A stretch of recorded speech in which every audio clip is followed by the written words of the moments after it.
Hello, welcome to class, and thank you for clicking on this video.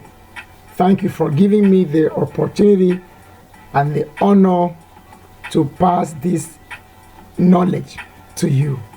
I am way excited. I feel privileged to have you tune in to learn from me and to digest what I've got.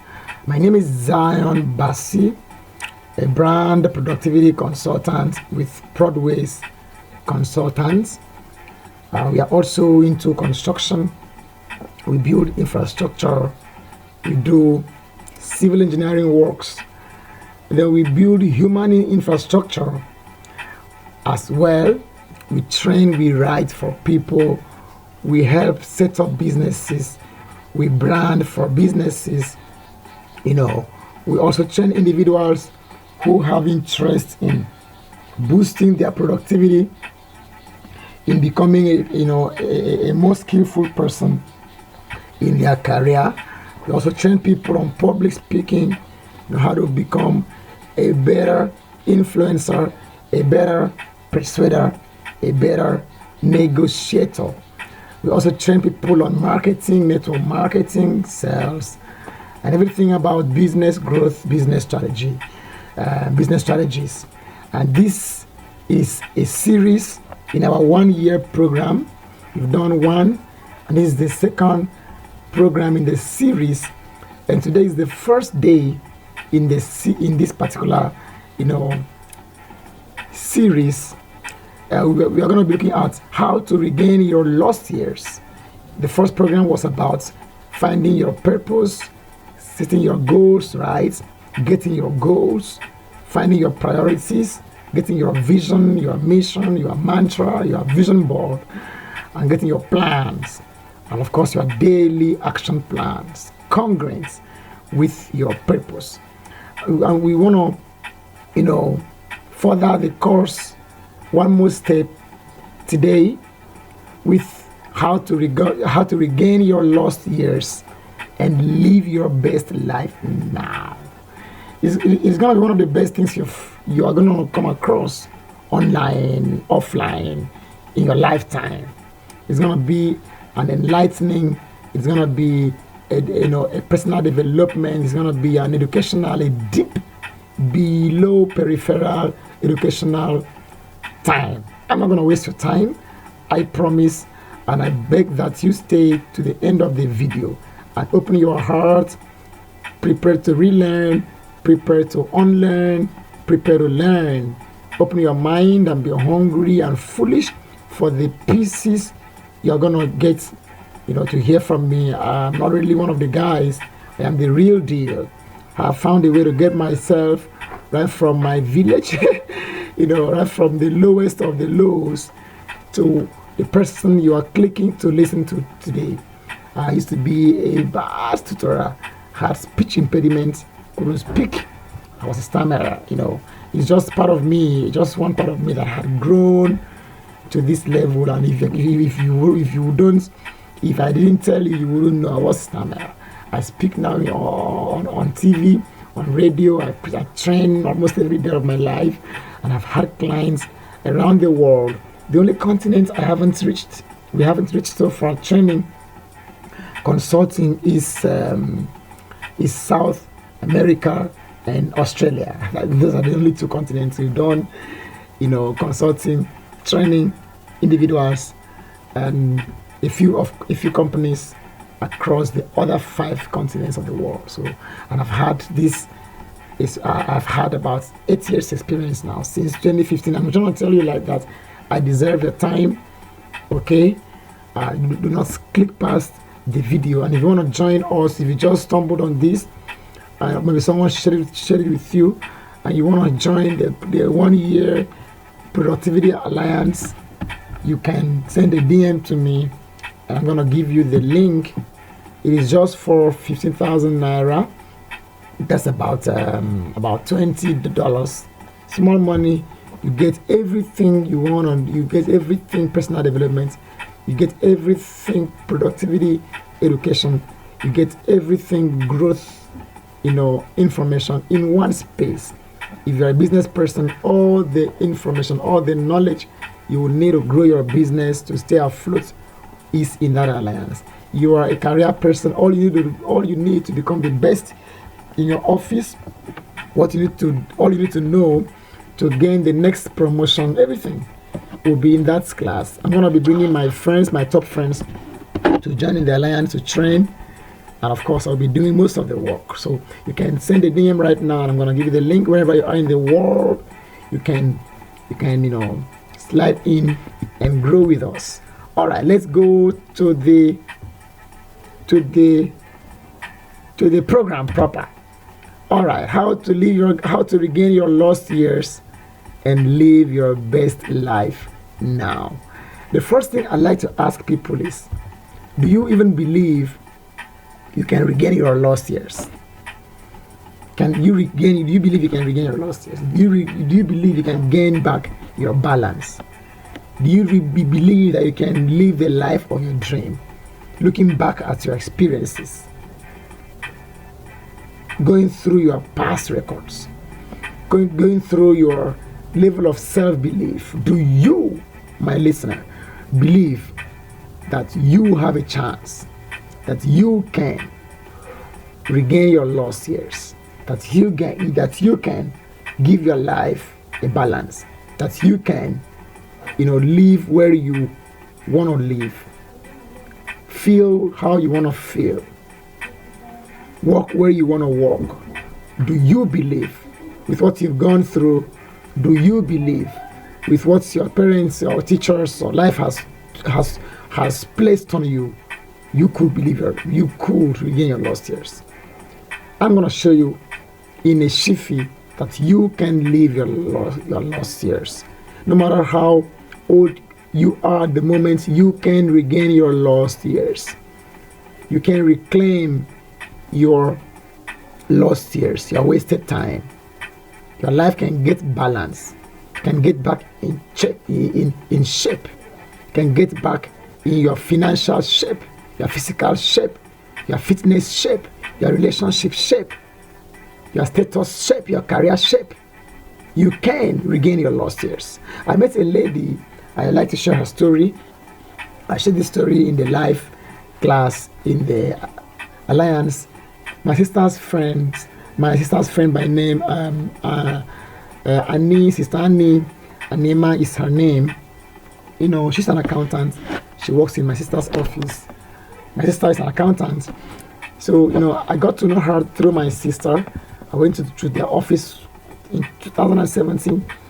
I overheard her complain that she doesn't really like accounting. She found herself studying accounting, but her passion is really in the medical field. She loves to take care of sick people.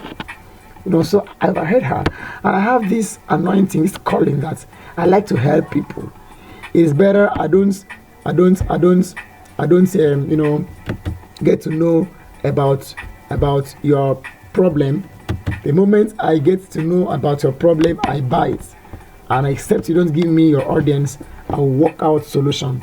I'll work with you to get the desired solution. So I asked her, sister, oh, really?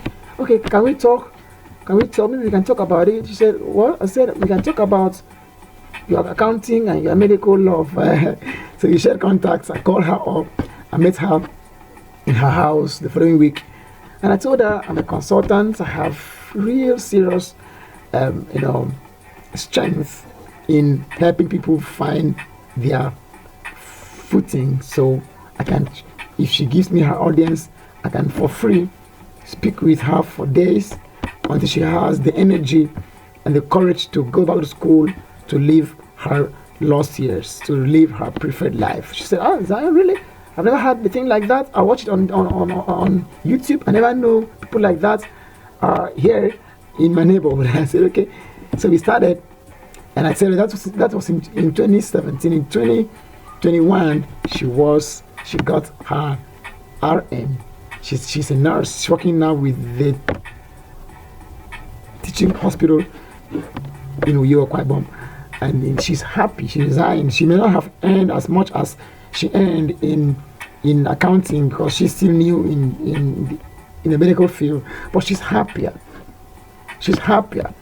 You know, the last time we spoke, she said even her family, her husband and children are happier because she comes back home happier, not tired, not bruised.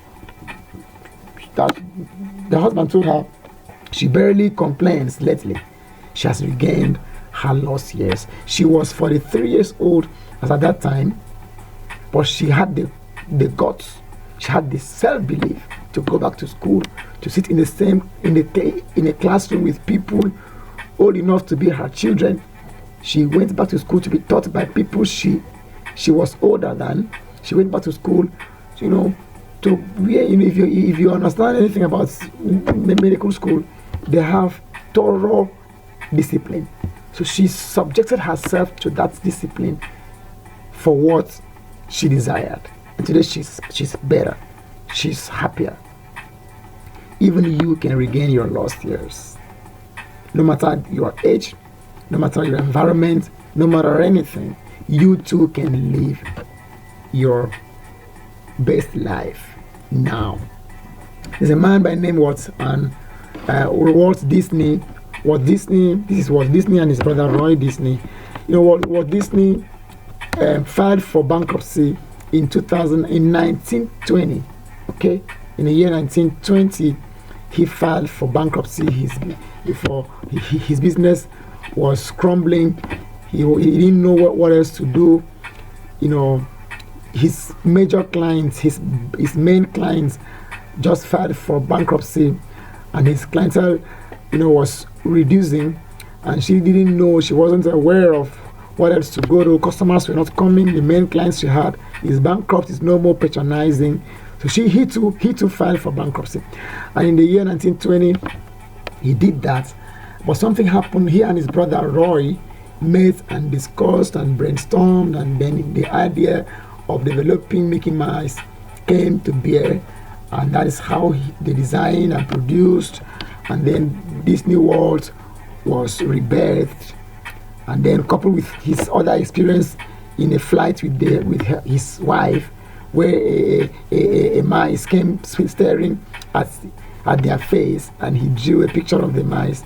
You know, coupled with that, he was able to regroup and re-establish his business. Today, Walt Disney World is everywhere. Mountain of what is it called? There's another place he built, Mountain of Hope or so. You know, he's a global brand. He's late, but his business is standing.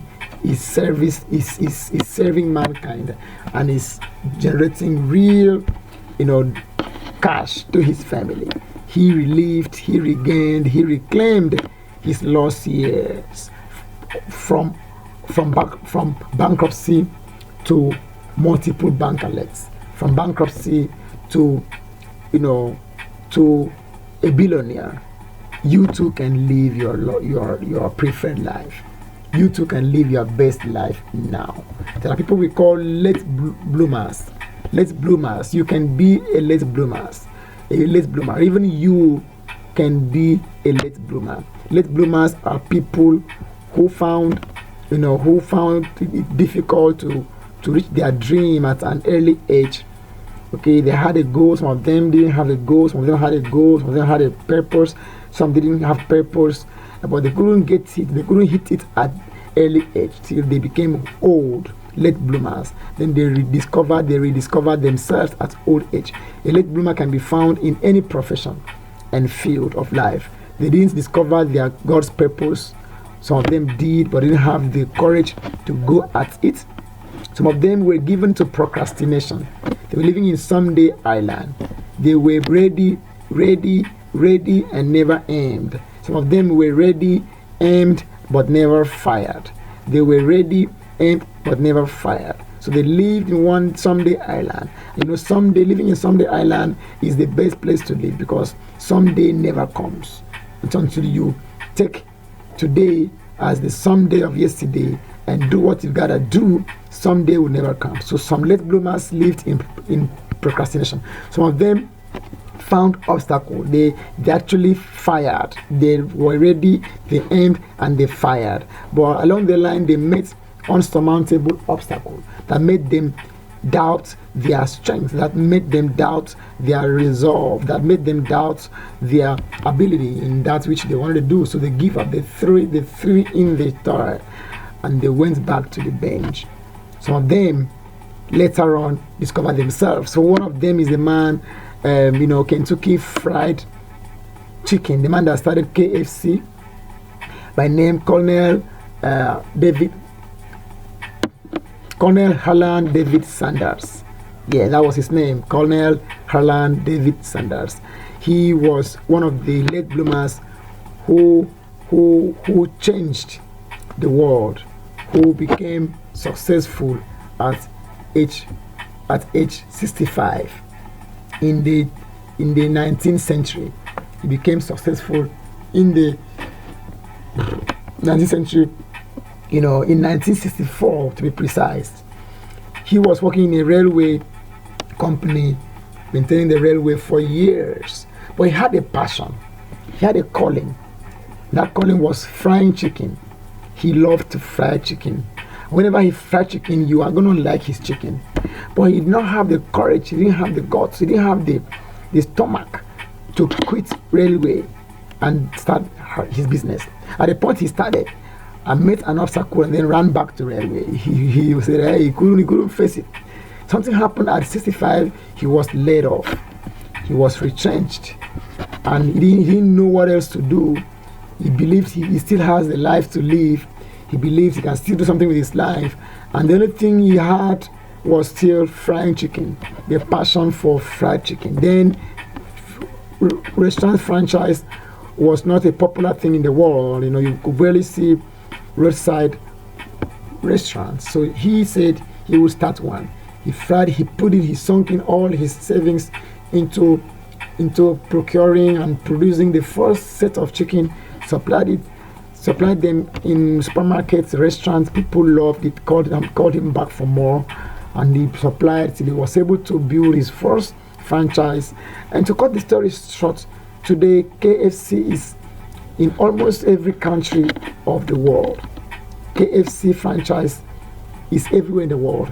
And in 1964, at age 74, okay, he sold the franchise for $2 million. That was the year he sold the franchise, okay, not the year he started. At 74, he sold the franchise for $2 million, and that was a big buck then, man. That was a big check for a 74-year-old man. Most of his friends were already in their dying beds. After 9 years of developing the business, he sold it for $2 million because he believed he could still cast that which he has, that calling, that gift, that talent, that passion, that he could still serve it to the world. Unlike many other people who died with their dream, who died with their talent, who further enriched the grave, who further enriched the cemetery with their passion. Colonel Sanders refused to further enrich the grave with his passion.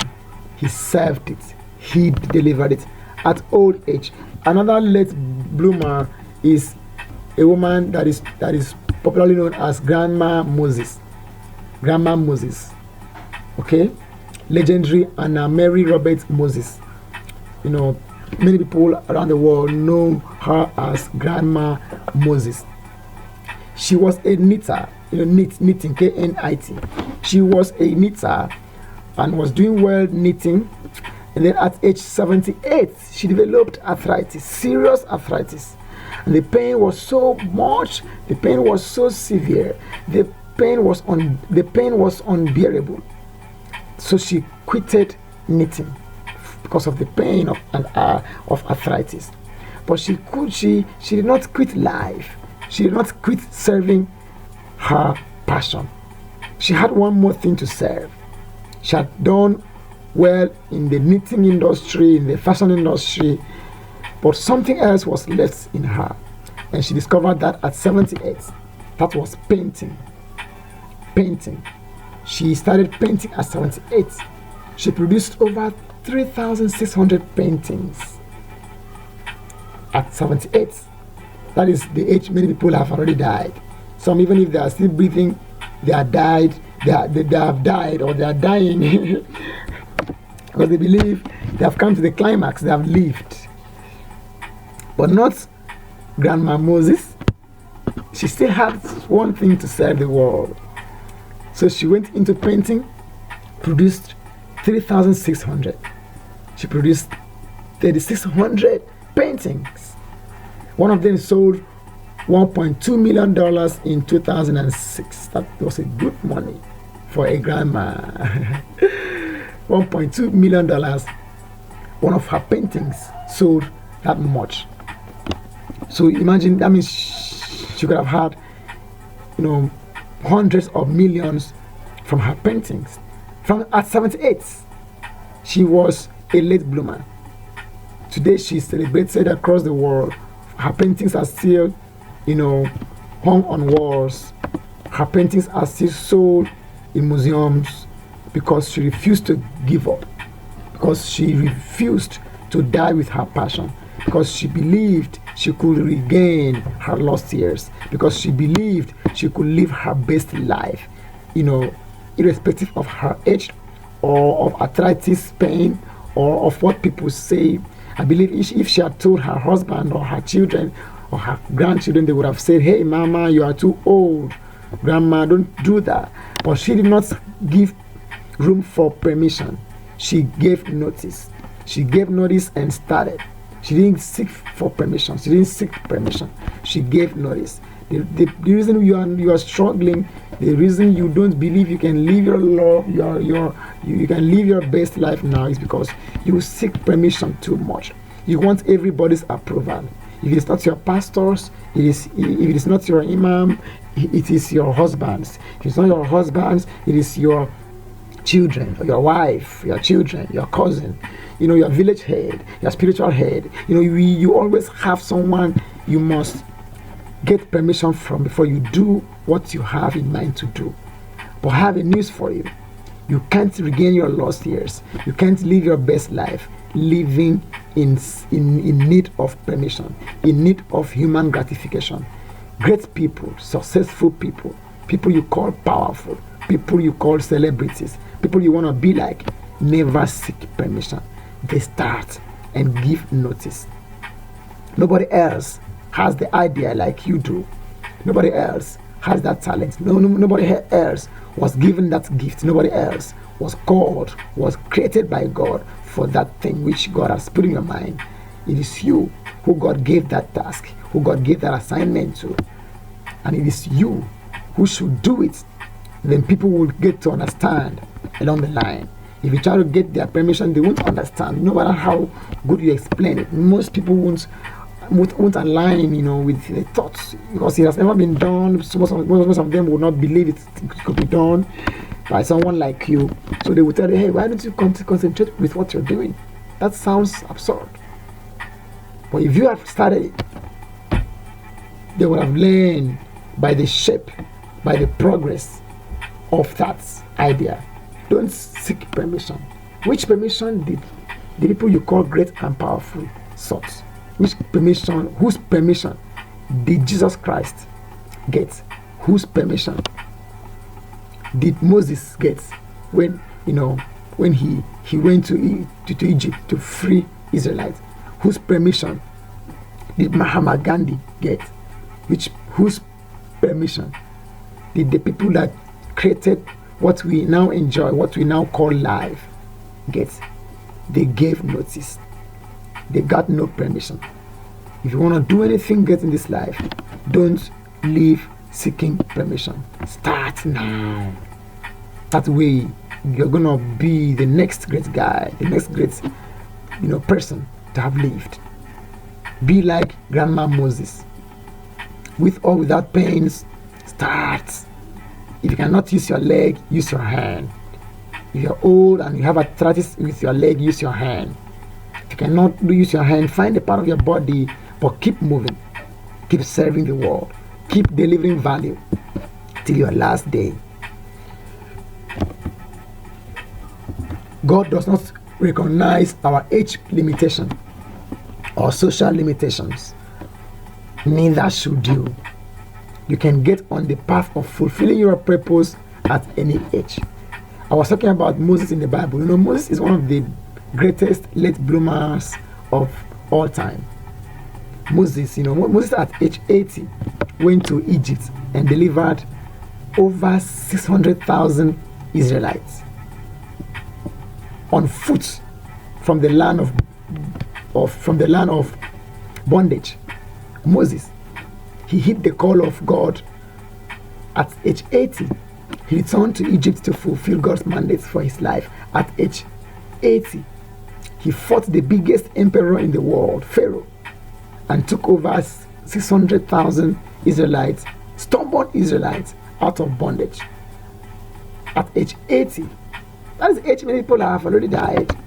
If anybody lives up to 80, he will already be dying in his heart or in our hearts, because he feels, what else can he do? But that was the age Moses used his walking stick to do miracles. He dropped his walking stick, he turned snake into snake, and other magicians thought it was an everyday exercise. They threw down their own walking stick, and Moses' staff swallowed up all their staff to show that power past power. At 80, he turned every water in Egypt into blood.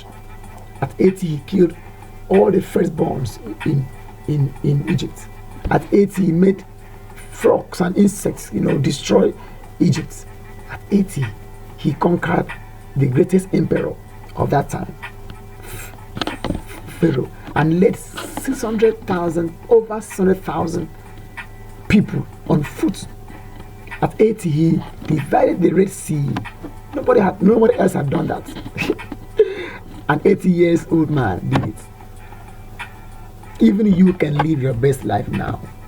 I'm laying some foundation so you know that no matter your age, no matter, and Moses was a stammerer. Moses had a lot of deficiencies, just that he was born in the palace. He knew the ways of the palace. He had the courage, he had the boldness, he had the confidence. Otherwise everything else was against him. He killed in Egypt and was pursued out of Egypt, and all of that. So even you can live your best life now. Whether you've been running away from your passion, whether you've been able to condense your purpose, like I taught in the previous program in this series, whether you're able to condense your purpose into mantra, into vision, into goals, into dreams, and into action plans, you too can live your best life now. Whether you've been procrastinating since you've been living in someday island, you can live your best life now. Whether you've been holding entitlement mentality and being delayed, when you hold entitlement mentality is when you believe someone else owes you anything. You are waiting on the Lord because you believe the Lord has to come down and pass you the coin you need to pay your next bill, or you're waiting for your uncle to give you that dream job, or you're waiting for the government to give some grants for you to push your business forward, or you're waiting for your spouse to bring the next check.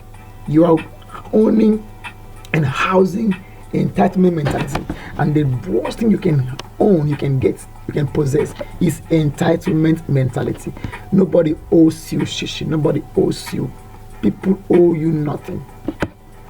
Just like you don't owe anybody anything. People don't owe you a dime. Your spouse, your father, your mother, nobody owes you shishi. Shishi in Nigerian parlance means nothing, nada. Nobody owes you nothing. You owe yourself your best life. You owe yourself your dream. You owe yourself your aspirations, your desires. You owe yourself all that you need. People have their own problems. Even your spouse is supposed to be, if you're the wife, responsible for most of your bills. But you see, if you wait for only what your spouse can offer, then you won't get much.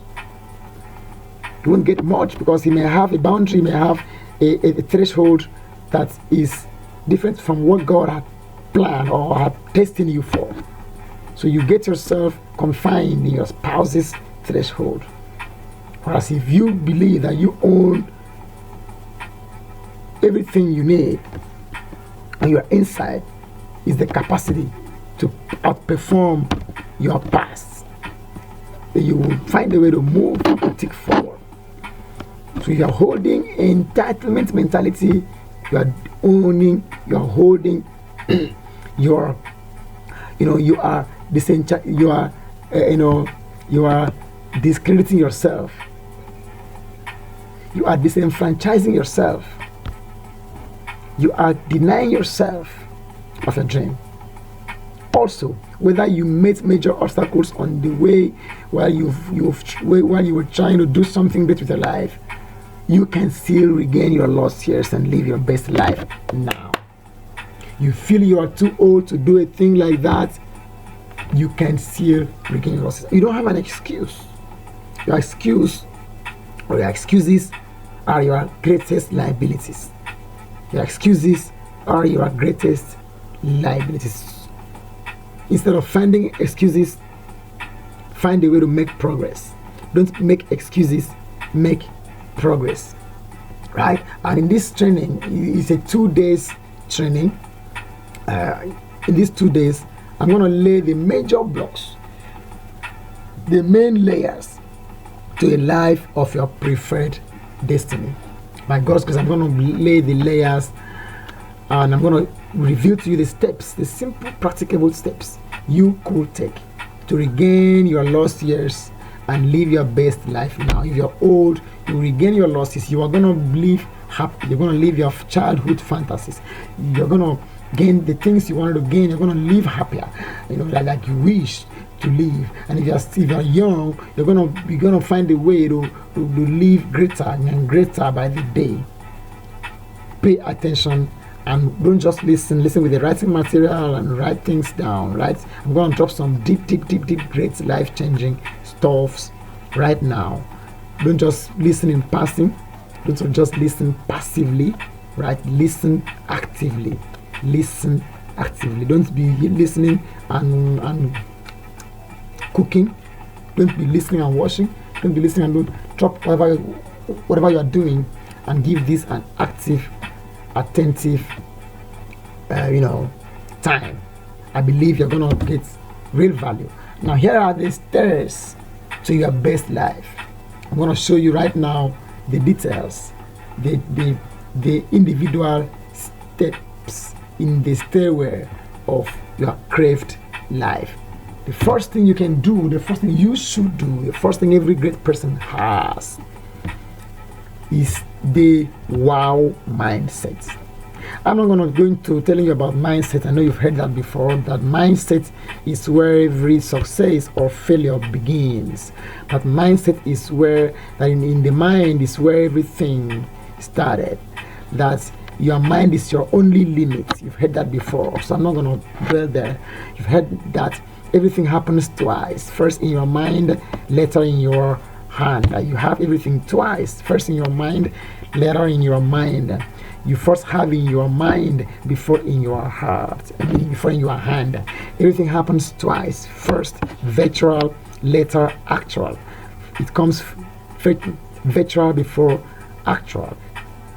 It comes physical. It comes spiritual before physical. Okay, we have physical, we have spiritual, and we have physical. We have natural, we have supernatural.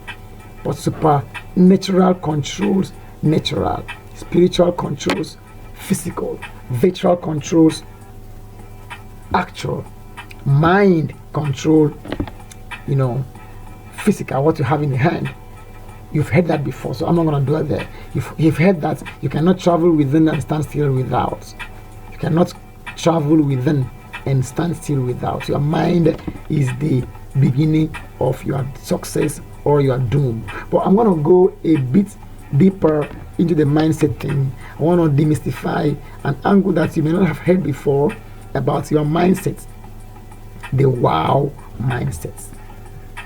Even if you believe that everything starts in the mind, so you prepare your mind, you read, you study, you meditate, you pray. If you don't have a wow mindset, that knowledge of the power of the mind won't make any sense. What is a wow mindset? You want to try? What is the wow mindset? I'm going to share two stories, and I would believe you will get what I'm trying to say. You know, when I started Long Reach in 2019, or there, 2019. That was my best year. Around July 2019, that was my best month. That week was my best week till date. When I heard about the business, I went online, read every information, gathered data, attended events, Zoom trainings. I didn't miss a meeting. I didn't miss physical training. I was so excited. I called all the people I have in my life. I called even those that had already joined the business, my clients then. Somebody told me, hey, I've already joined. I called everybody I know. And if you told me no, I'll ask you to give me your friend's contact, whom I do. And if you say no, I'll say, okay, let me call your friend to give me their number, whom I do. I will not let you go. And I became Diamond 3 within 1 month. Diamond 3, I earned the next week. I earned starter combo. I earned 2 starter combo. In 1 week, I got 2 people to join at starter combo. And in 1 week, in that week, okay, the following week, I got my first gold, recruits, and I got the people that were following me in my academy. They joined. I earned. After that, 2 months, 3 months, 4 months, things changed. I got familiar. I got too familiar. The excitement went. The joy went. I'm still doing it right now, but I haven't since February. I haven't got anybody into the business till now for this year, because I'm no more carrying the vibe, the fire. I am complacent. I'm feeling complacent. This next story is the story when I went to Ibadan in 2017.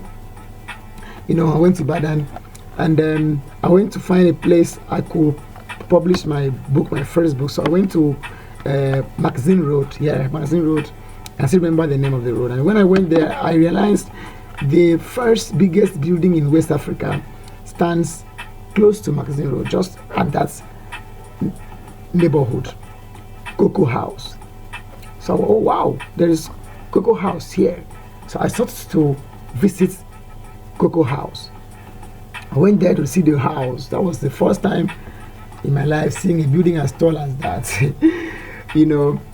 It's about over close to 40 stories, if I'm not mistaken, or so. It's big. It's an elegant structure. I went there. I was like, wow. And it is built just because it was built decades ago. I was like, wow, what a wonder, what a beauty. Seeing something like that for the first time, it was surprising to me. So I was like, wow. So I stood staring from top to bottom. I walked around the premises, entered the shops. They were downstairs. I didn't have the guts to go upstairs though. I went to shop. Then there was ShopRite at the ground floor. So I went to ShopRite, bought bread, bought some things, and on my way I was still enjoying the feeling. I saw a lady with 2 children. She had a toddler in her hand and a baby in her back. So she was carrying the baby on her back, okay, and the toddler girl was following her. So they were also coming for the first time, I guess. So I guessed. How did I know? The toddler stood and screamed, wow! She was looking in amazement at the big, elegant structure. The mom was also looking in amazement, but the baby could exclaim, wow, to the hearing of everybody around. She was surprised. She loved the building. She was excited. And I realized only the 2 of us were really excited about the building. Everyone else did not even look up or look anywhere. They were just going straight to where they went to where they were going to. Nobody really cared about. Nobody really looked or stared at the building. And I guess all of them had gone to the building before. They have been there before. So to them, they may not even observe the elegance of the building. They may not even observe that is Cocoa House. They may not even observe that is the first biggest building, tallest building in West Africa. They may not even observe what we observed. They may not even enjoy the feeling that we enjoy. Because to them, you have seen it before, so it's not really a big deal. Are you with me? The two of us enjoyed the moment, grabbed the moment. And that's what happens in life. You see, immigrants will travel from Nigeria to, say, an advanced country, say US, for instance, or UK. Then they will make more money than native Britain people in 10 years. In 10 years, they will make far more money than people who were born in the UK. You still have people in the street begging for food. You still have people in government, in government funds, government aid. You still have people struggling in the UK. But if someone goes to the UK from Africa, from Nigeria, in a few years, that person is going to be a big guy. That person is going to build houses in Nigeria. That person is going to be, very wealthy. Someone that was poor, that was broke in Africa. It is not really because the environment is more conducive, or that the environment is more favorable, or that there are a better economic indices in the environment. It is not only that. It is the wow mindset the person gets into going to that country. When he steps in there, he sees a different world. He sees a better developed world. He sees opportunities that is not in clear sight of people who were born there, who have been there. In fact, to him, having power supply for 24 hours is enough opportunity to make money. To him, being able to work 3, 4, 5 jobs, is enough blessing. To him, being able to have pipe, water running in the pipe all day is enough opportunity to succeed. So the wow mindset gets his instincts active. I have a guy, I met a Lebanese who lived in Nigeria, who told me, Zion, I'm not gonna leave Nigeria. If I travel, I'm gonna be back. Nigeria is the best place to live. Nigeria is the only place I can do my business and succeed. He has been here for close to 30 years, according to him. He's a big guy. He has his children, his family here, a Lebanese. The same Nigeria we complain that it's not good for anything. The same country we can't see anything, any opportunity. Some people are broke and they are blaming it for the country. They are blaming it on the country. Some people are miserable and they are blaming it on the country and bad politicians. The same country, a foreigner is making it. The guy is rich, he has companies. The same country, a foreigner is making it because of what? The wow mindset. Your growth exists in your ability to retain the same excitement you had when you first got into that which you're doing.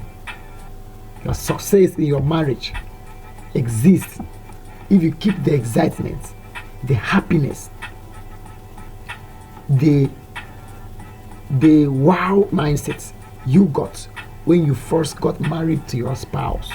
When he proposed, or when she said yes, you were so eager, you were so excited, you couldn't wait to go to church, you couldn't wait to live with him, to live with her. He was the best thing after sliced bread. She was the most prettiest thing. She was the prettiest thing you've seen. She was the best human alive and death. She was everything you were looking for. So you were excited. That time, before she says she needs this, you would buy twice. Before she needs something, you will supply. Before he, you were all over him, and there was no problem. There was no misunderstanding. Literally, actually the first 1 week, you barely quarreled. You agreed to everything he said. He agreed to everything you wanted. You guys were compatible. The bond was great. Why? Because it was a wow mindset in action. Because there was excitement. But why the whole thing is getting cold now is because you two have lost that wow moment. The excitement had reduced. The joy had diminished. So if you could get back the excitement you got while you entered into that marriage, you're going to find the same feeling you enjoyed when you started. In your business, I've told you, I'm telling myself I have to get back, though the company has come up with things that really affected the wow mindset, some things that happened that I wouldn't like to happen if I was in the hands of affairs of the company. But because I don't have control, those things happen, and those things might really affect my mindsets. Definitely, even in your marriage, if your spouse is not also ready to make it work, if your spouse is not deliberate, is not also putting in the work, it might affect your wow mindset. Okay, so boy, you've got to find a way to rebuild, to reignite the wow mindset in your marriage. If it is in your long-range business, if you feel you cannot get it back, you resign, you quit into something you are excited about, into something you are passionate about. In your business, you've got to find back your passion. In my business, my normal business, amen. Monday, I can't wait for Mondays to come, because I call all my prospects. I will call you till you either block me or you die. If you ever promise to buy my programs, to buy my training, to come to my inner circle, or to hire me for 1 year, or to get me to consult for your business, or to help me to construct for you, if you ever told me you are going to do that, man, I'm going to call your line till you block me or you die. I won't be a nuisance. I will just set you up for another exposure. If you say after this exposure, you are going to give me a schedule for the next exposure till you either buy or you die or you block me. That is how and I have kept this excitement for long. Whenever I have a new idea of what to do, I go in with this passion, this level of passion. You don't have to lose passion in what you're doing. Enthusiasm is the name of the game. Enthusiasm, enthusiastic mindset, wow mindset, excitement mindset is the first step, is the threshold in the stairs of living your best life now. The next step in the stairs is the law of the clock. The law of the clock. Are you in the building? Are you sure? Getting blessed? Getting value? Yeah. The law of the clock. Don't watch the clock. Do what it does. Keep moving. Keep moving. Keep moving. Funny enough, many people stop moving and look at the clock. The clock never stops moving. The clock keeps ticking. Whether you've stopped, the clock doesn't stop.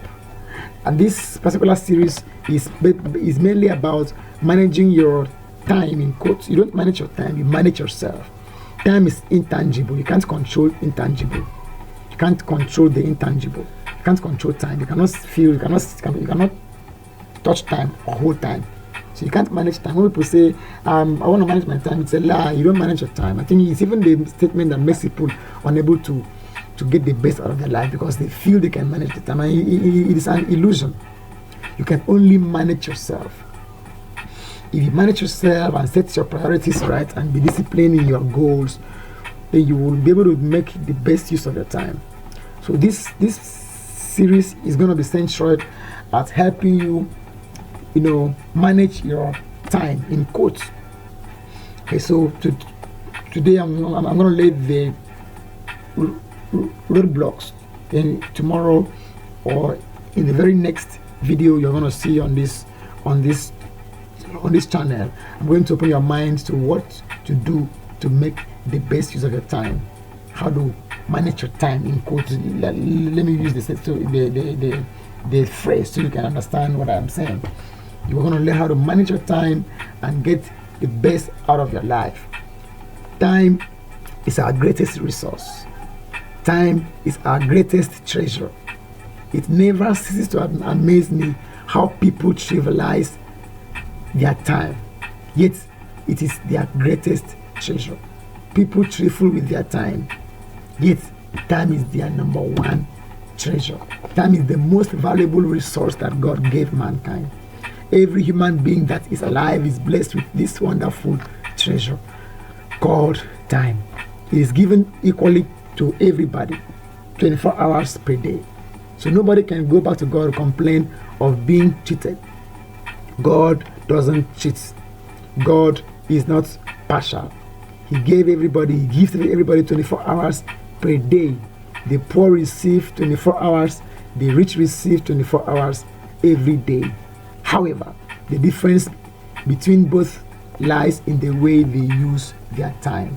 The difference between the haves and the have-nots, the broke, the struggle, the mediocre, the futile, and the productive, is how they use their time. And in this series, I'm going to open your eyes to how you can use your time, how you can better use your time, so you can regain your lost years. Because if you look at what I do with my time, you will know how my life will land. You don't need to be a prophet or a magician to tell about my future. You don't need to be a soothsayer to tell my future. Just look at what I do with my time. Just look at how I value my time, and you will know, in effect, my future without shaking your head, without being a soothsayer. I have said it before here that we don't manage our time. We can only manage ourselves to make the better use of our time. Millionaires complain of insufficient time to perform their task, whereas poor people wonder what to do with their time. You didn't hear that. Millionaires, rich people, complain of insufficient time to perform their task, whereas poor people wonder what to do with their excess time. The poor don't know what to do with their time, so they go gossiping, they go playing video games, they go, because they don't know what to do with their excess time. Whereas the rich people, before they open their eyes, it is 12 noon, it is noon. All right, it is not 12 noon, it is either noon or 12 p.m. Okay, before they say Jack, it is noon. Before they say Zion, is 6 p.m. The day is over, because they are busy on their desk.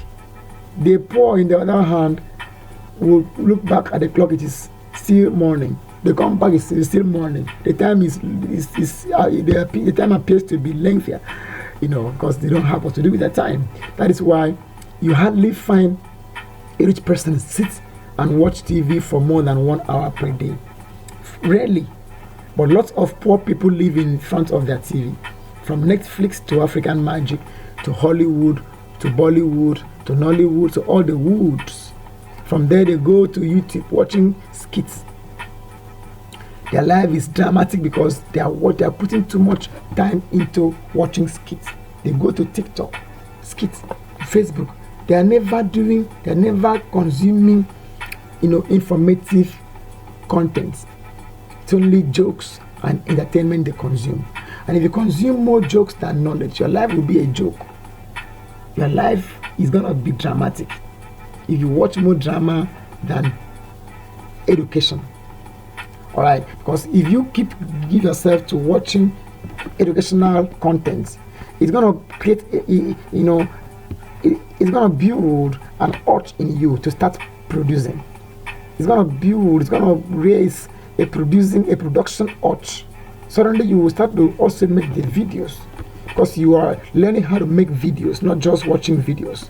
If you start to find yourself creating, and in life, the more you create, the more you earn. Get people create more than consumers. The universe conspires to favor those. The universe conspires to provide for those who produce more than they consume. Rich countries are countries with higher production ratio than poor countries. Poor countries consume and consume, borrow to consume. Rich countries produce and produce. Rich people produce more than poor people. Poor people consume more than. So you want to change your life, you want to start creating. So if you're only going to WhatsApp status to view people's videos, see people's vibes, you don't even think of putting up yours. It's not about checking your status. It's not about watching videos on YouTube. It's not about watching videos on TikTok. It's not about watching Netflix. It's about that mindset, that consumption mindset that you have. It is a mediocrity mindset. It is a futility mindset. I'm not against watching, having fun, having rest. I'm against that mindset. I am opposing that mindset that brings lack, that brings regret, that brings mediocrity. I'm against that mindset. So change now from being a consumer to being a producer. Hardly will you find success. In fact, not even hardly. You will never find success until you produce more than you consume. Successful people understand the value of time. Everything you call life is a product of time. Everything you call life. If you are watching me in your house, in your home, from your bed to your kitchen, to your gas cylinder, to your sofas, your TVs, your tile floor, whatever you have around you is a product of time. Time can be converted to tangible and intangible products. This group, some of you paid for 1 month, some for 6 months, some for 1 year. You didn't just pay to belong to a Telegram group. You paid for the time I'm going to be using to make recordings, for the time I put in studying, for the time I put in doing research, for the time I put in in my experience. You are paying for that time, not necessarily the group. You can be in the group. If I don't show up for 1 month, you will quit the group. So you didn't pay for the group, you paid for my time. So my time is the intangible product that you paid for, that gets you glued. You check your group, you check their alliance every now and then to check to see whether there is a new information, there's a new instruction. That is the thing you paid for. The product you paid for is my intangible time. Are you with me? Are you with me? Getting blessed? Right. The furniture in your house is a product of time. When you bought that furniture, when you bought those furniture, you didn't buy the wood or the finished furniture. What you paid for was the time put into processing the raw materials, furnishing them, putting them in truck, taking them to the market, taking them to your house. Those were what you paid for. Not necessarily the wood. You paid for the time spent in processing the wood till it became a beautiful structure, a beautiful, equipment for you. The painting you bought, you paid for the time you spent in painting it. The cars you drive, you paid for the time put in building, designing it. The house you live in, you paid for the time used in making cement, used in processing cement, used in processing all the materials, the bricks, the sand, the aggregates, the water. You paid the mason for the time he used in laying the blocks. So you paid for time. You pay for time. Time is money. When you hire someone with a degree to work for you, you're paying for the value of the time they put in getting that degree. That's why you paid someone with a master's degree more than someone with a first degree. Because someone with master's degree had put in more time studying that course, refining himself in that area, than someone with first degree. So you're paying for the time. Living in the house, I've told you, you're paying for the time spent in putting together that house. So time is money. When you buy something, you are buying time. That means for you to be richer in money, is for you to convert more time into products or services for people, for other people. The secret to wealth creation is your ability to convert more of your time into tangible or intangible products. You didn't hear that. The secret to wealth is your ability, or the system. I don't like to use the word secret, because whatever you call secret is out there on Google, in libraries, in books. So it's no more secret. If it is secret, it wouldn't be there. So it's no more secret. It is system. All right, system, the parts, the procedure, the process. So the system of wealth is your ability to convert your time to tangible or intangible products. So in this training, I'm going to inspire you, I'm going to push you to discover the ideas, the thoughts in your mind that you can convert, you can refine, you can process to valuable items.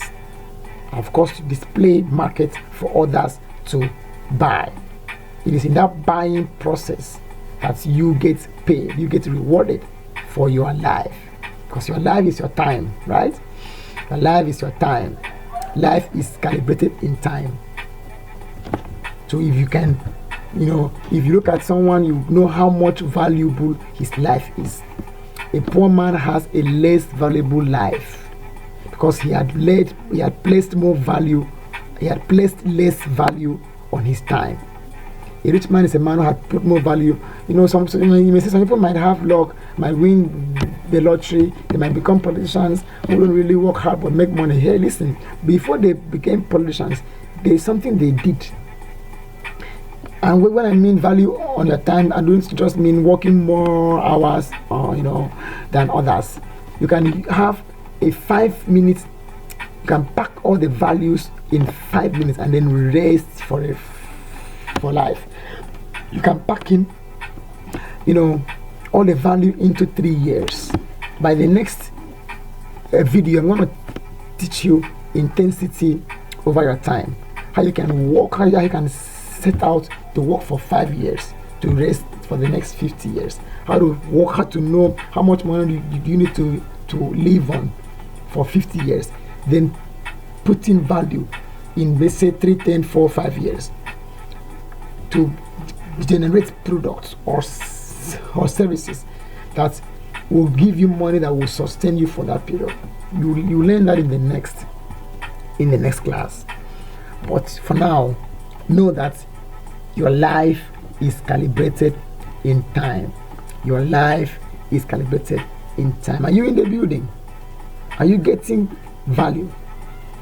You're in the building, type yes on the comment section. Just type yes, I am getting value. Yes means yielding exponential success. Type yes, yes, yes. Life is calibrated in time.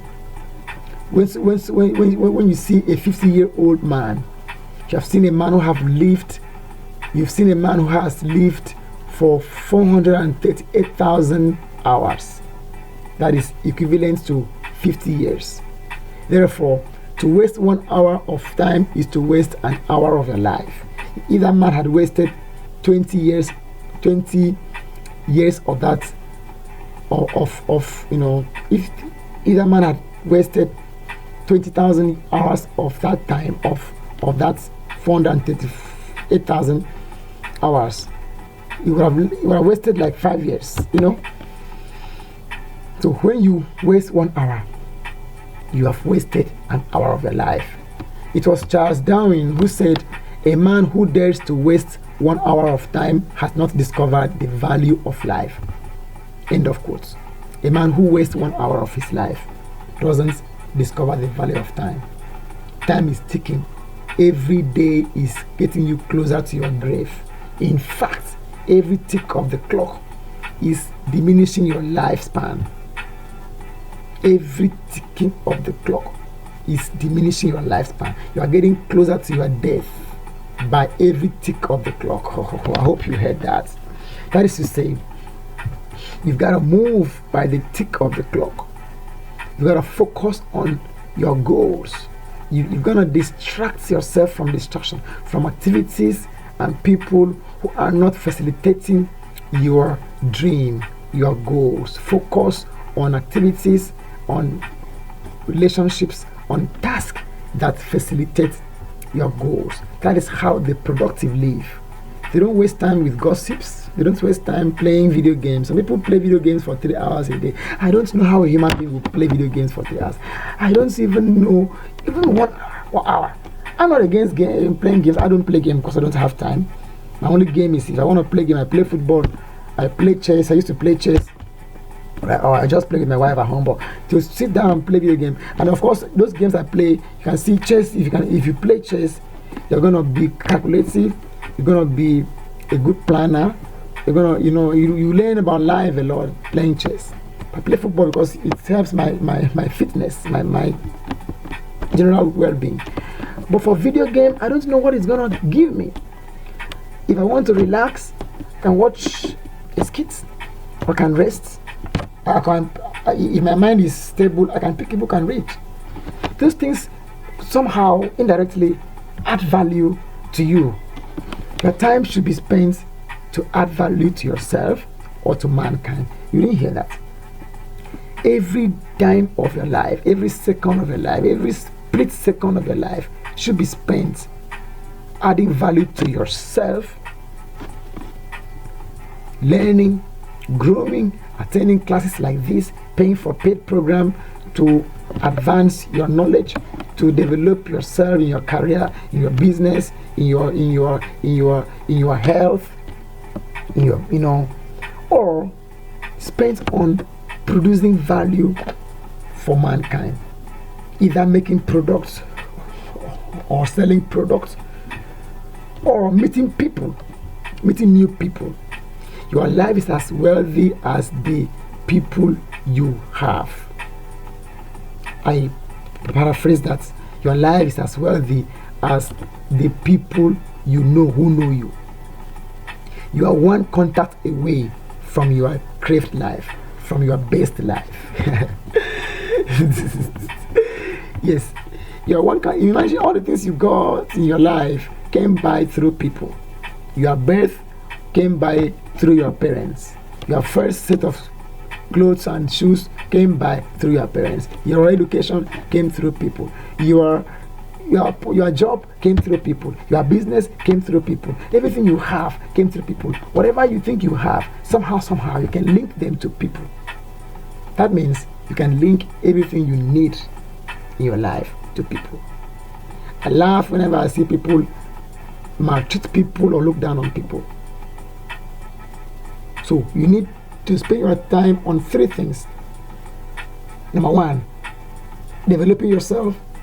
Number two, developing, serving mankind. That is, you develop products or you sell products or services to mankind. Number three, gaining more new relationships, meeting new people. If you spend your time on these three things, you will never go broke. You will live your best life. You heard me? Did you hear me? As the seconds are ticking, your life is diminishing. Time cannot be stopped.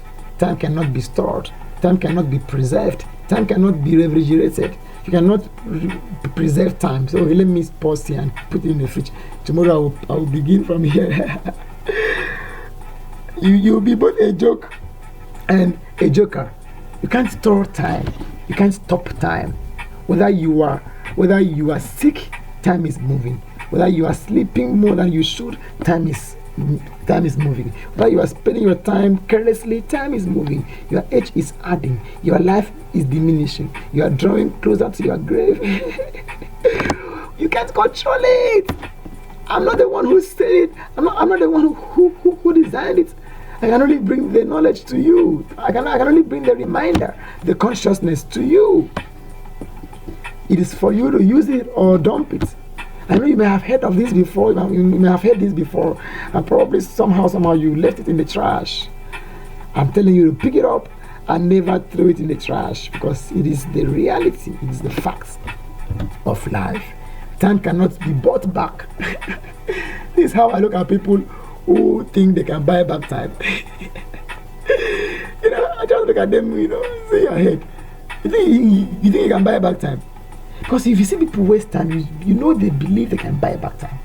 See a young man, instead of being deliberate on developing a skill, on serving people, on having a good character, on growing in his job or in his business, you see him wasting his time, doing things he shouldn't be doing. You see him whiling away his time.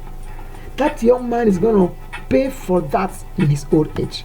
The Bible in Exodus said, every man has a yoke, but the wise man bears his yoke in his youth.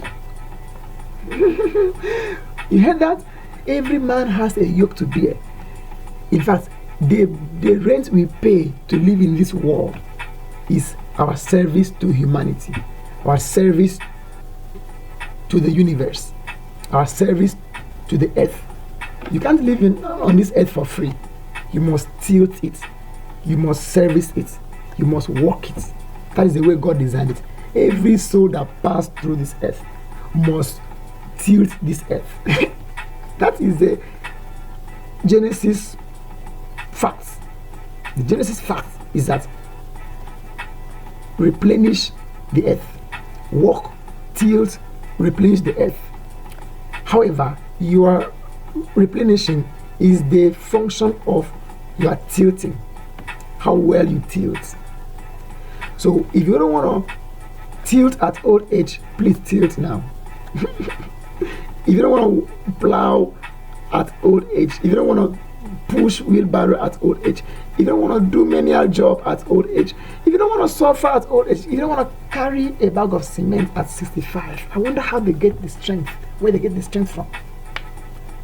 If you don't want to drive Okada, if you don't want to drive keke or bus at old age, please be more deliberate today, because you're going to tilt this earth. There's a yoke for every man, and you cannot buy back your time. You can't buy back time. No matter the price you can pay, you cannot buy today, tomorrow.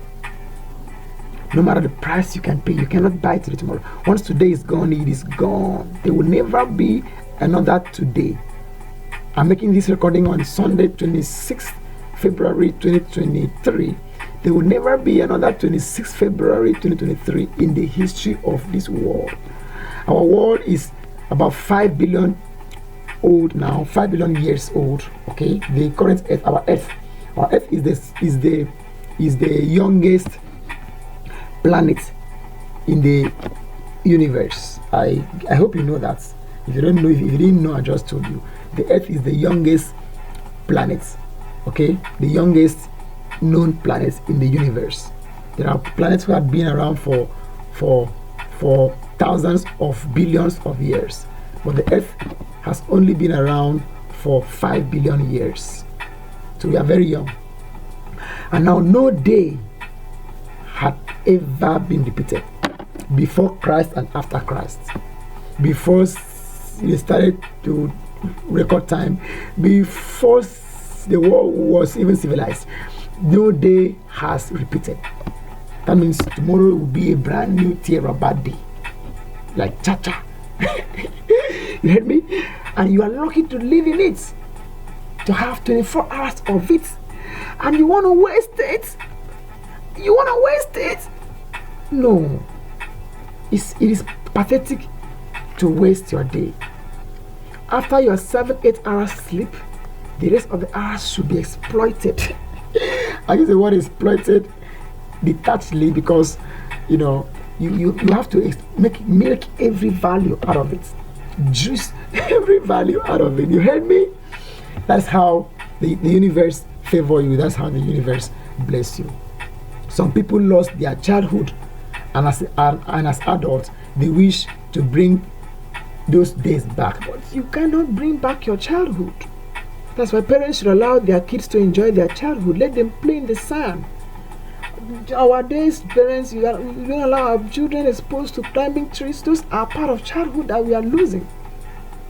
Give them video games, but let them play, climb mountain, climb trees, play in the grass.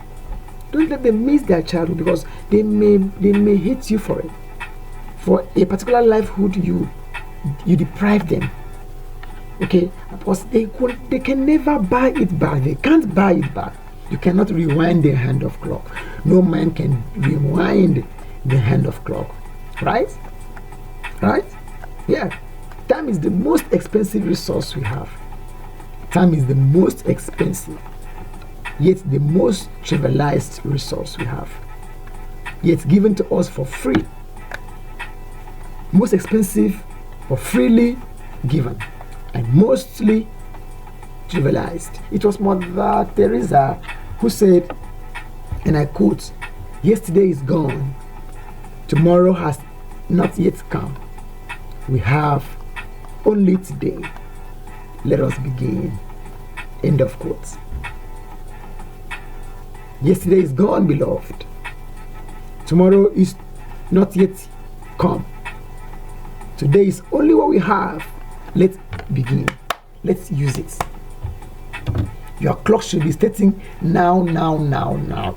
It should be now o'clock. Every time should be now o'clock. You have a dream, it should be now o'clock. You have an idea, it should be now o'clock. You have a thought, it should be now o'clock. You have something to do, it should be now o'clock.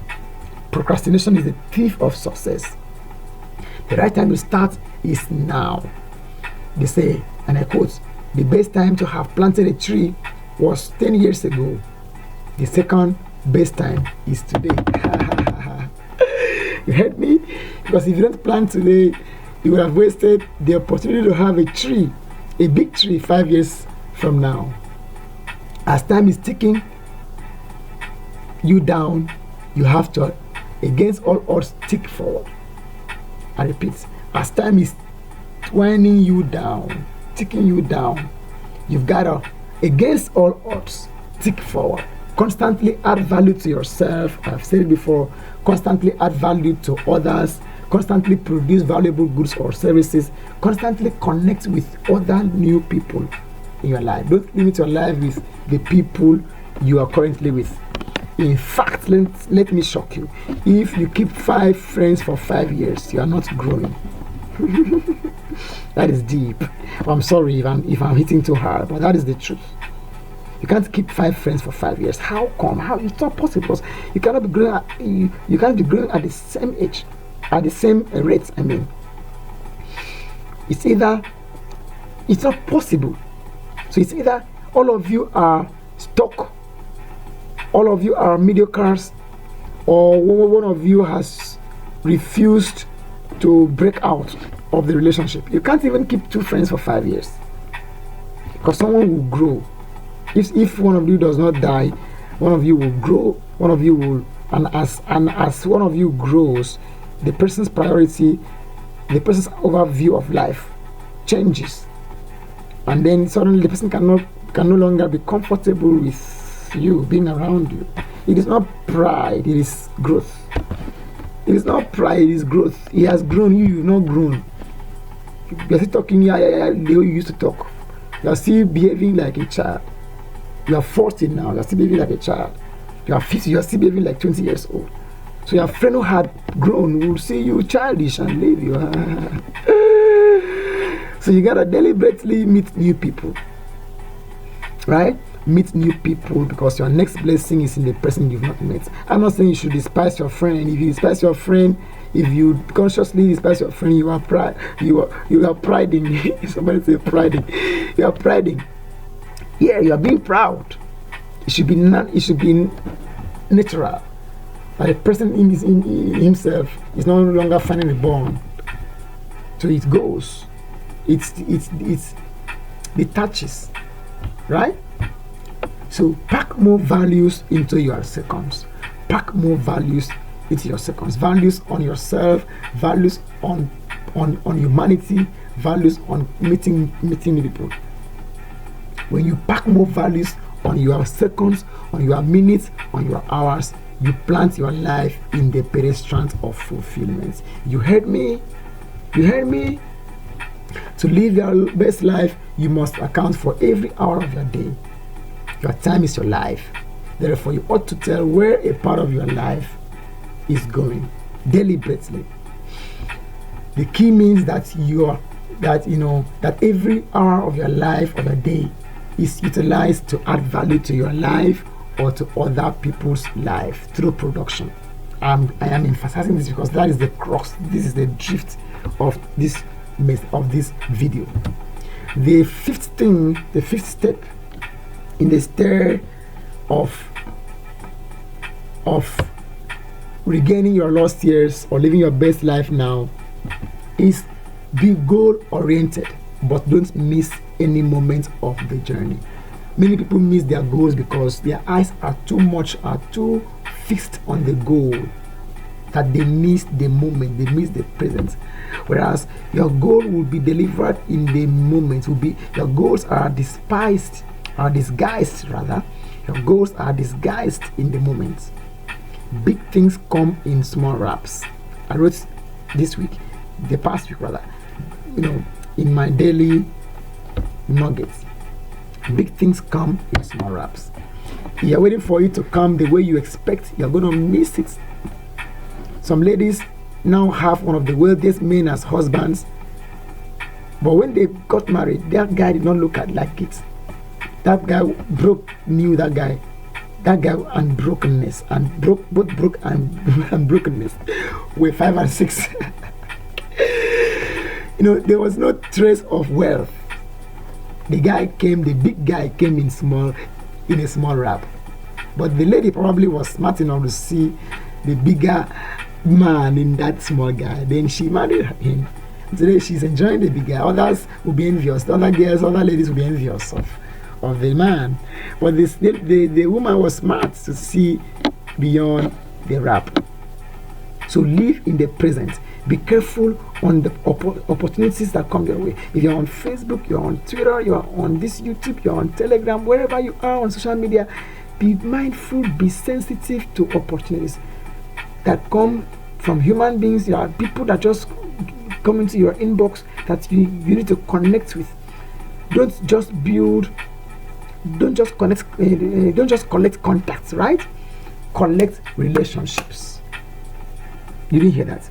Don't just collect contacts, right?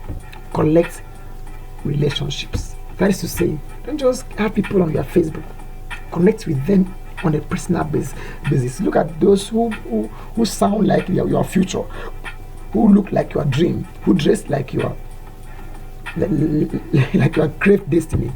Connect with them, right? Share with them. I have had clients. Most of you who are my clients, I've never met. All of you, to be precise, up to 90% of you, you've never met me, and we will never meet till we die, we leave this world. But I'm your friend now. How? Because we connected, we see the moment. Some of you had given me better clients. Some of you, through by my training, you found value, you enjoyed it. It was deeper than the deepest. It was bigger than the biggest. So you loved it. You recommended me to your friends. Some of you had brought me people who have bought my program worth 500,000, who are still buying, who are getting me other referrals. Probably you bought my list program of 2,000 naira, but you see, you are still the person who had gotten me the biggest paying clients. If I had despised you and say I'm not going to sell my training for less than 100,000, if I not buy, you go to hell. I will not buy 100,000, and my work is not for you. Then I would have lost you, and I would have lost the people who have gotten through you. That's why you see me bring down some of my trainings to 2,000. I want to flood my contact list. I want to expand my relationship, because through those small relationships, I can access the bigger clients I'm looking for. It's the same thing in business.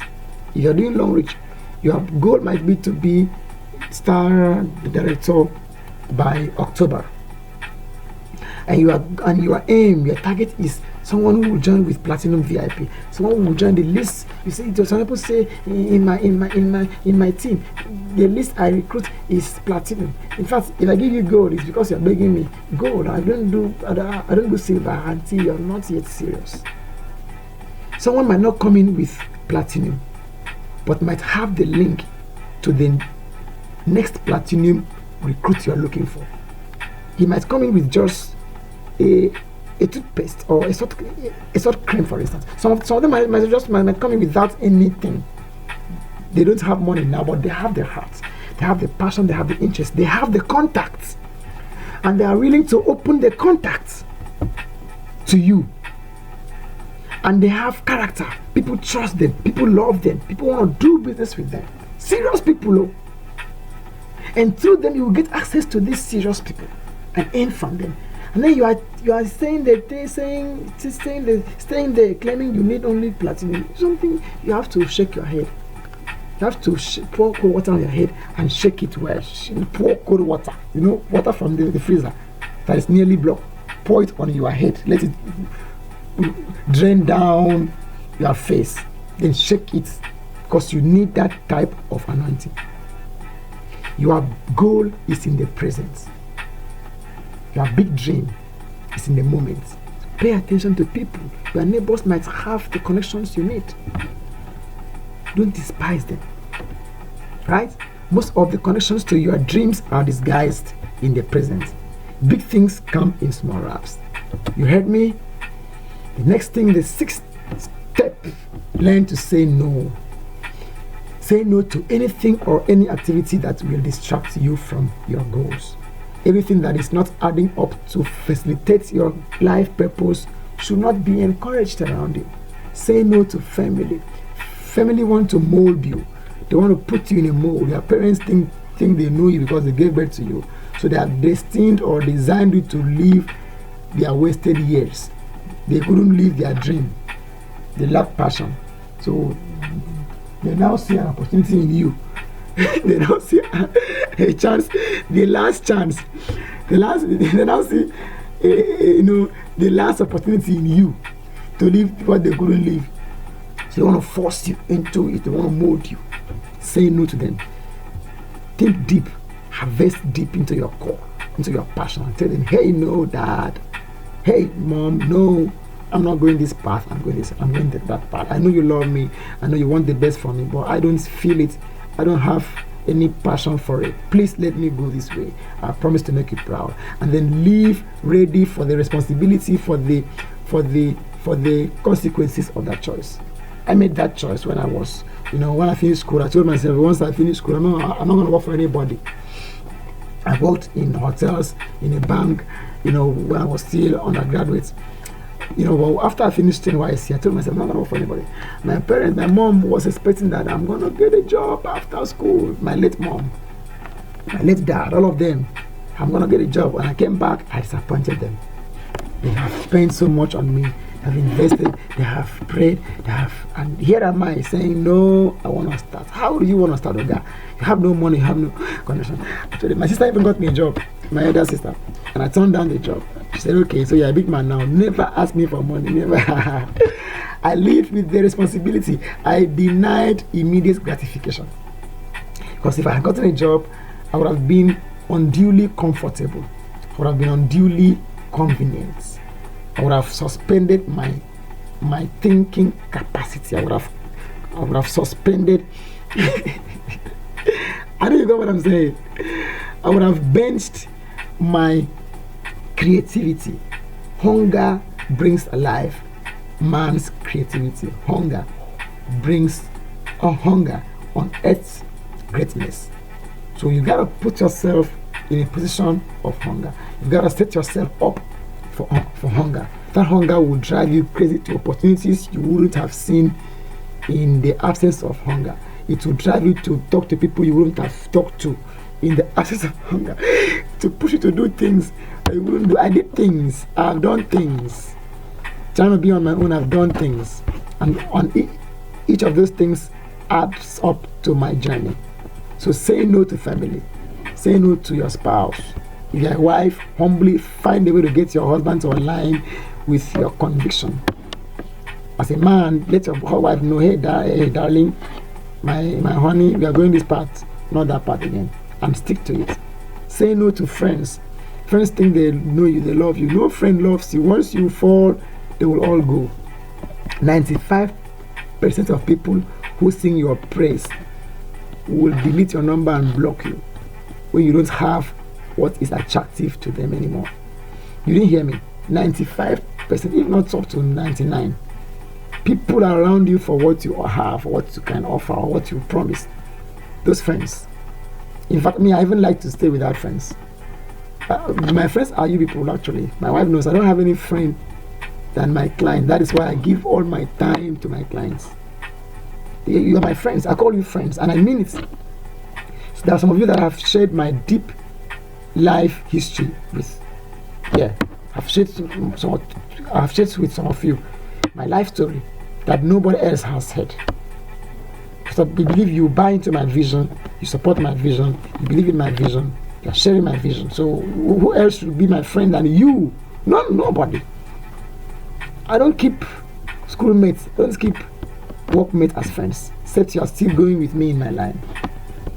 So don't allow anybody to call himself your friend and impose a thought and impose a lifestyle contrary to your passion or your goal on you. Don't let it happen. Say no to friends. Say no to yourself. You might be too indisciplined, too lousy. Your habit might be nothing to write home about. Your character might be your character on eating, on talking, on dressing, on approaching people, on the small things that you take for granted. They might be the things holding you down. You have to lift the lid, lift that lid of character deficit, lift that lid of indiscipline, lift it. Say no to yourself. You mustn't go shopping every weekend. You mustn't buy a new phone every year. That money could have been turned into a business that can give you more money. You mustn't borrow people your money. I don't borrow people my money, no. I don't. I've had two incidents when I borrowed people money and it caused the friendship. I didn't quarrel with the person, but the person just feels, inconvenient around me. I don't promise, I don't threaten him, but he's not happy being around me because of guilt. So that gave me a lesson of my life. I don't lend you your money. If you want money, if you want me to lend you my money, if it is 10,000 naira you want, I can give you 1,000 for free. Just carry it. Look for someone to borrow the rest 9,000. And if I don't have, I tell you, no, I don't have. You will not kill me. You see this baby, the way he carries his face, that's how I keep my face when I'm saying no. No is no. No. Say no to relatives. They may want the best for you, but nobody wants the best for you than you. Nobody loves you more than you. And if you've not loved yourself more enough, if you don't yet love yourself enough, then you have to pour cold water on your head. If people come with demands that are not in line with your goals, say no in effect. Don't stammer it, just straight up no. Because, like Carl Sandburg said, time is the most valuable coin in your life. You and you alone will determine how that coin will be spent. Be careful that you don't let other people spend it for you. End of quote. Time is the most important, valuable, interested, treasurable coin in your life. Don't let people spend it for you. Spend it the way you want to spend it, so that if the consequences come, you will know you spend it. You and you alone spent it. The seventh thing you need to do to reclaim your lost years, as I get ready to go, as I get ready to close this training, is outwork the room. Outwork the room. You heard me? What does it mean to outwork the room? Be the hardest worker in your sphere, in your field. No matter your position, no matter your salary, if you outwork the room, if you work harder than the rest of the people, you will gain upward access. You will gain undue promotion. You will gain undue advantage. Your work rate is your unfair advantage. Your work rate, your work ethic is your unfair advantage that nobody can emulate, nobody can copy. Let people have better background. Let them have better qualification. Let them have better connection. Let them have, everything better than you. If you have better work ethic, you will always be more admirable. You will always be a go-to person. They will pass them and come to you. If you can deliver on time, deliver on the beats, work harder, people will always come to you. Whether you're in business, you promise big, you deliver big. People know me, you know me now. I promise very big. You wonder how I'm going to deliver on the promise. And when you come to the class, you see I will over deliver. I work harder than anybody. I tell people loudly, I'm here to see a man who can be more hardworking than me in what I love to do. I can be lazy. If I want to be lazy, I can be lazy, frankly. But if I want to work, if I want to put my time on something, I only rest when I'm done. I don't leave until I'm done. And I will do it well to my, I will do what I said I would do. Nothing will stop me. I said I didn't say I would do it. I'm a hard worker. I'm a workaholic. I work hard, I play hard. You have to outwork the room, work better than anybody in the room. Let your boss loves you for your work rate. Understand that you are in your job to please your boss. Yes, so You're going to work to please your boss, not your colleagues. Your colleagues are not there for you. They are there for money. They are there for salary. They will betray you for salary because that is what took them there. And they will betray you. They will backstab you. Don't think they are your friends. They are your colleagues. Just keep them there. Your boss is the only person you should be loyal to. If you can be loyal to your boss and get his love, you will gain promotion. So how do you gain your loves? How do you get your boss's delight? Find out what he wants. Every day go to him. Hey boss, today is Tuesday. What 3 things will you want accomplished today? What are the things? What are the major projects of today? 3 major projects, 5. You will be surprised because no staff asks him such questions. Nobody. People just go there and wait for the boss's call. And if the boss does not call, they press phone, and once it's 4 or 5, they go back home and expect their monthly pay. Nobody does that. So if you be the one who do that in your office, the boss will be surprised. And you do it 1 day, 2 days, 1 week, 1 month, 3 months, 6 months, you're still doing it. And see, your boss will invent an office for you. That is, if there is no new office hired for you, he will invent it. And if there is a higher office, he will fix you there. Because if you could perform like this, with this small money you are earning, in this tiny office, that means you will do better in a better office. He will promote you. And if you are a business person, your customers are your boss. You are in business to please your customers. I tell you the truth, I'm a businessman. If you don't please your customers, you will be out of business because you are in business because of your customers. No customers, no business. More customers, good business. Small customers, small business. That means you are at the mercy of your customers. Please them. Take your higher paying customers more seriously. Pay more attention to people who buy more from you. Spend more time with those who buy more from you. Allot your time according to how much someone buys from you. You heard me? You heard me? Yes. If someone buys from you once in 1 year, also give him once in 1 year attention. Someone buys from you 1 million naira a month. Man, that should be your brother. That person should be your friend. You hear me? Outwork the room. Outwork the room. Don't be shy or ashamed of your hustle. Nobody will feed you. If you have to fry akara to feed, please do. Because those people that are laughing, they will not feed you when you're hungry. Be dirty to get your food instead of clean and hungry. Instead of being clean and hungry, be dirty and get your food. Refuse to be a beggar. Okay? Beggars have no pride. Jim Rohn said, and I quote as I get ready to go, the major reason for setting a goal is for what it makes of you to accomplish it. What it makes of you will always be the far greater value than what you get, right? Jim Rohn, end of quote. So you don't set goals for the accomplishment. You set goals for the development you're going to have, the experience. Because the real success of a goal is in the person you are going to become going at that goal. It is in the process, in the process you will meet new people, you will make mistakes which will become lessons. You will, even if you don't meet up with the goal, you're going to learn a lot. So the process is the key.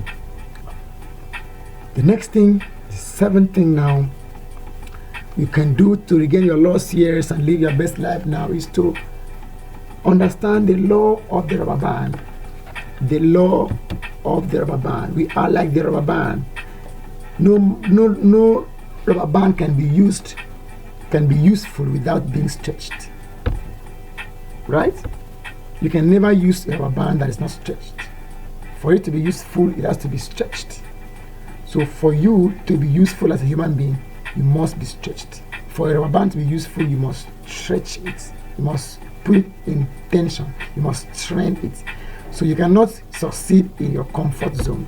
Your comfort zone is the enemy of your best life. Everything you look for, everything you want is outside your comfort zone. You heard me? Everything you are looking for in this life, all the good life you are looking for, lie right outside your comfort zone. You heard me? So if you want a good life, stretch a bit. If you want a better life, stretch some more. If you want the best life, stretch out. You heard me? Growth stops when you lose the tension between where you are and where you want to be. Only a mediocre person is always at his best. That is true. Nothing can be truer than that. If you want to be better tomorrow than today, then you don't need tomorrow. If you will not be better tomorrow, if you won't be better tomorrow than you are today, or than you were today, then what do you need tomorrow for? You should die already.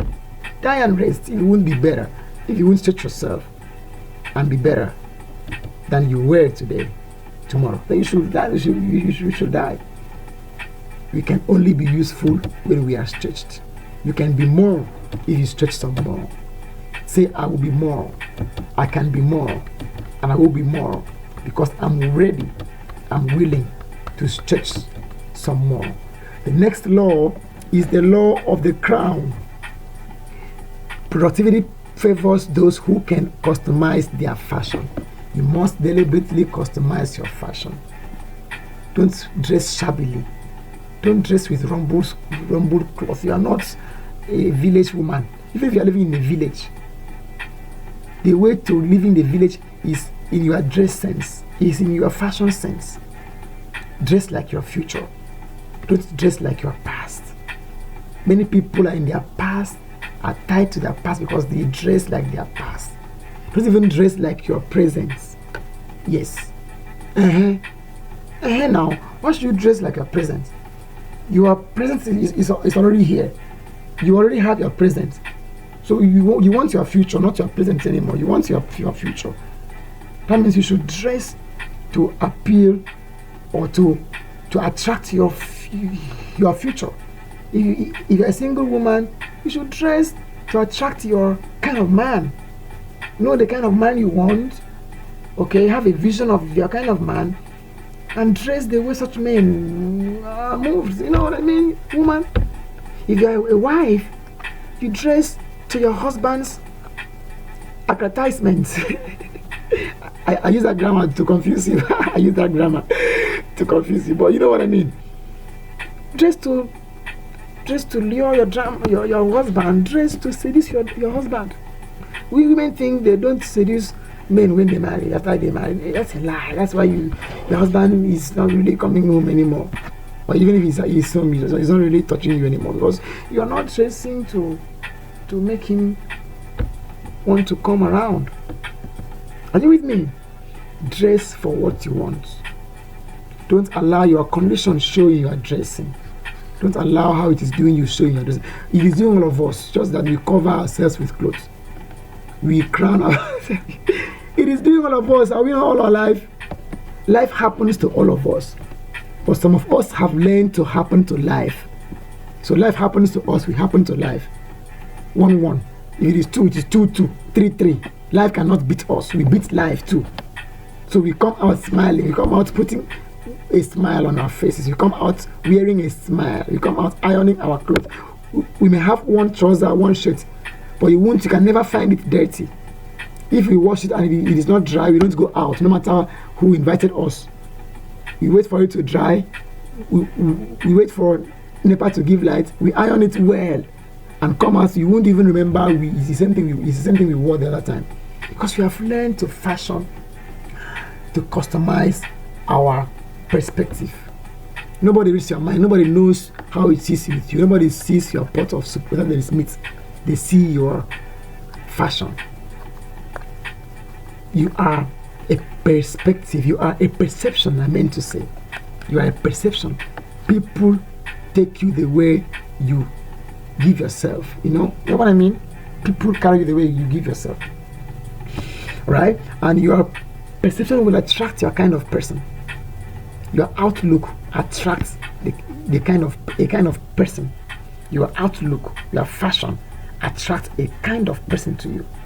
So you can now know why the kind of people you have in your life and your life. You can now know why the napios is a Greek word for small. Why napios people are in your life. You can also see how big people are in your life. Because you carry yourself big. Fashion yourself properly. Give a good impression, because if you give one wrong impression, you will need 15 more impressions to correct that one impression, that first wrong impression. So whenever you have a chance to speak like a pro. And if you've not gone through my public speaking training, oh my, I don't know why you are what you're waiting for. You have to come to learn public speaking, learn negotiation with me, learn persuasion with me, learn sales with me, because life is selling, life is persuasion, life is negotiation. You don't get what you deserve in life, you get what you negotiate. You didn't hear that? You don't get what you deserve. Even in your marriage, your husband only gives you what you negotiate. Your children, everybody gives you what you negotiate. So you need to learn negotiation. And I have the program. I'll bring it to this group, but it will be in a group format. It will not really be direct to you, so you may not really cut across your needs. That's why many people here have already gotten the program. They have come to the inner circle and have paid for the private class. So you too should. Don't think about the money you will pay. Think about the money you will make from the skill. Don't think, because many people, poor people, think about the money they will pay. How can I pay that kind of money? How can you not pay that kind of money for your growth? You buy clothes, what that money?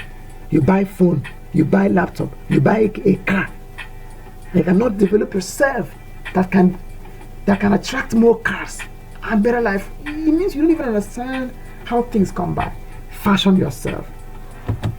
And I know for you who have come to this class, you are a person who understands the importance of customizing your perception. If you can deliver at the best level and for the best, you are ripe for exponential productivity. So you've got to deliver at the best. Once you kill the Goliath, the rest will flee.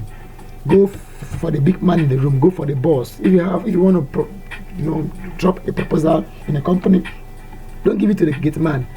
You can give the gate man a tip. You give the access to the boss. Talk to the boss, because only the boss can understand. Right? You can go to the gate man, but don't limit it to the gate man. The next thing is the law of the plastic. Don't be rigid. Adjust to your environment. Yesterday's home run can never guarantee today's success. So be like the plastic. Adjust. Remain a baby. When you go to a new place, remain a baby. Adapt the culture. Align with the culture. Even if you want to change the culture, even if the culture is not that type which you like, align first. Gain trust. Gain acceptance. Gain position. Then you can use the access, the position, and change it to what you want. Be like, because many people want to live based, live a good life, but they are attacking, they are rebellious to everything. You cannot be rebellious and grow. You have to align, align. I'm out of time. I'm going to run now. There's a guy called Zion Shaver. He finished from Ohio High School as a wrestler. He's a wrestler. This guy is one of the best Olympics wrestlers. He's so good, and he's known for being in deep work. It is on record that if Zion Shaver is in the gym, is in the ring, nothing else matters. He will not even accept to hear any news. He will not pick his phone, no matter who calls.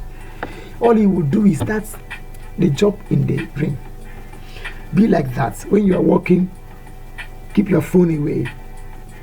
Okay, when you're working, turn off your data. My best moment is when my phone is off, because even me, I'm also struggling with this discipline. That's why sometimes I put my phone, I turn off my data if I want to really work. Right? Turn off every distraction and be in deep work. If you can be into deep work 5 hours a day in the area of your goal, you'll be the best in that area. And once you are the best, people will come for you. Things will happen in your favor. Zion Shaver. The next guy is Nick Vujicic. You should know him. He's the owner of the biggest church in Australia. He has no hands, he has no legs. But as you can see, he can swim. He can do what people with hands and legs cannot do. He's married, he has 3 children. He has a very beautiful wife. A wife that many people cannot marry. But he has no hands, he has no legs. He's a pastor of the biggest church in Australia. He does everything, including what most of us cannot do. This guy is Cobham Nasuko. Cobham is from Akwa Ibom. He's a blind guy, as you can see, he's blind. But he can do music more than people with sight. He's one of the finest musicians, music writers in Africa. If you are watching, I don't know whether they will still play it, on TV. He has an advert he does with Two-Face and some other top artists on TV, on Arise TV as an advert. He's a good guy, great guy, but blind. What is your excuse? I was putting those things to close. But to ask you, what is your excuse? Your excuses are your major liabilities. Your excuses are why your back is on the ground. Your back is not on the ground because of your background. Your back is on the ground because of your excuses. It is time to break out. You heard me? It is time to break out of your shell and show the world who you really are and what you are capable of. You are capable of great things. You can live your best life now. You can regain your lost years. You can be happy. You can be happy in that marriage. You can be successful in that business. You can be growing in that career. It's time to break out. I have given you the first set of information, the first set of rare knowledge. By next video, next class, I'm going to give you the next batch, the final coat, the final touch, the finishing touches. So you don't want to miss it. If you're watching this, press the like button, follow the YouTube channel for more videos, for more productive videos, and of course subscribe. Okay, subscribe, and you can use the notification bell so you can get to know when we drop the next content. Live your best life now. Live your dream, because when you do well, it will affect a million other people around you. You'll be like a tree, a broad tree in a desert. If you found a broad tree in a desert, just like what you can see on the screen, many people gather there for shade. When you succeed, it's gonna spill and touch people near you. It will affect your family. They will live better. Your loved ones will live better. Your loved ones will be happier. So do it for them. If you don't love yourself enough to do it for your mom, do it for your dad, do it for your kids, do it for those you care about. The same way one single tree can shelter so many people, so can your one single deed transform many lives. Be intentional with your deeds today to positively impact life. Repeat after me. I will be intentional about my single deeds today. I will be intentional about my time so I can positively impact lives. I will be deliberate about my seconds. I will be mindful of how I spend my minutes. I will be deliberate about how I spend my hours. I will be careful with my deeds. I will have more. I will pack value into my time. Value for myself, value for mankind into my time, so that I can positively impact others. Say it one more time. I will be deliberate so I can impact others. I will not waste time. I will not drag time. I will not slack. I will not be drudging, so that I can bless people who I care about. Thank you so much. That's all I've got for you. It's more than you. It's about. It's like I say. It's more than you. It's about millions of other lives who directly or indirectly benefit from your resolve this night. Thank you so much. Thank you. Danke. Gracias. Merci. Danke. Nagode. Dalo. Sasongo. Gracias. Thank you. Till I come again your way. My name is still Zion Bassey, your favorite brand productivity consultant.